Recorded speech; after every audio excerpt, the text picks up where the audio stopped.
You know, I mean, here I am in the United States. I haven't been to McDonald's now for probably 3 years. But when we were in Kenya, I was like, oh, if I could just have a Big Mac. You'd think about the United States, you'd say, I'd love to have a Big Mac. There were things I absolutely loved about Kenya, which actually things in Kenya that were better than the United States.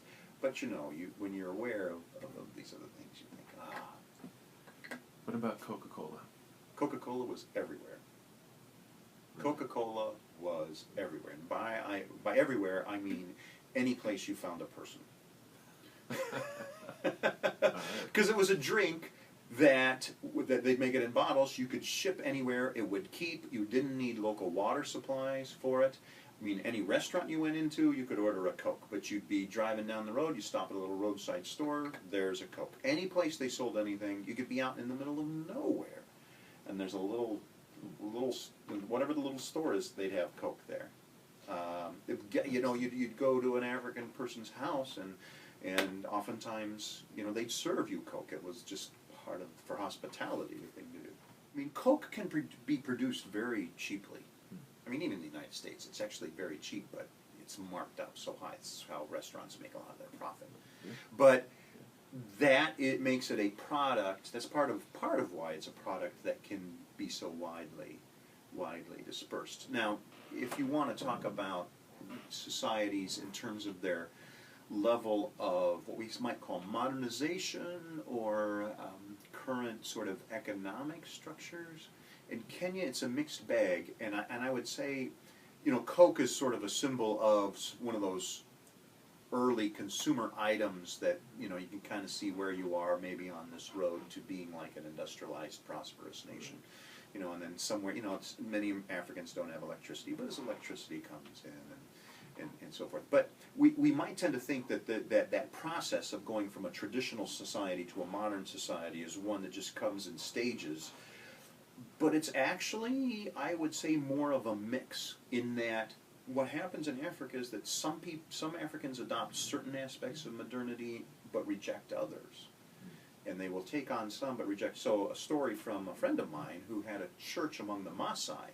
The Maasai live, they're the semi-nomadic people who live out in the plains, the savanna area with the grasses and the thorn tree, and they herd cattle.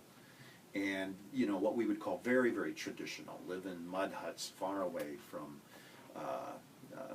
you know, modern society. I mean, the Kikuyu, you know, they're driving cars, and those that have the money, and, you know, there's Nairobi with skyscrapers and so forth. But the Maasai still dressing, many of them, in traditional red, you know, kind of like robes, and carrying spears around. So it's very traditional African. So my friend has this church among the Maasai.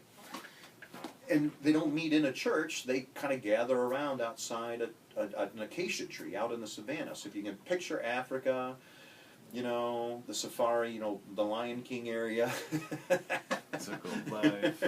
You know, right, the circle of life, the whole thing, the grass, the acacia tree, these Africans out there, you know, with their spears and their panga, their machetes, or their rungus, you know, their clubs. And they're all dressed very traditionally. It could be just, you know, it could be 1800 Africa. They're out there, but they're in a church and they're having a worship service. He says in the middle of the church, a cell phone goes off. This Maasai guy pulls a cell phone out of his robe, you know. So, here's the thing. The Maasai could adopt, and I'm sure they drink Coke when they get a chance to. They could adopt so much else of modernity, but they choose, for various reasons, not to.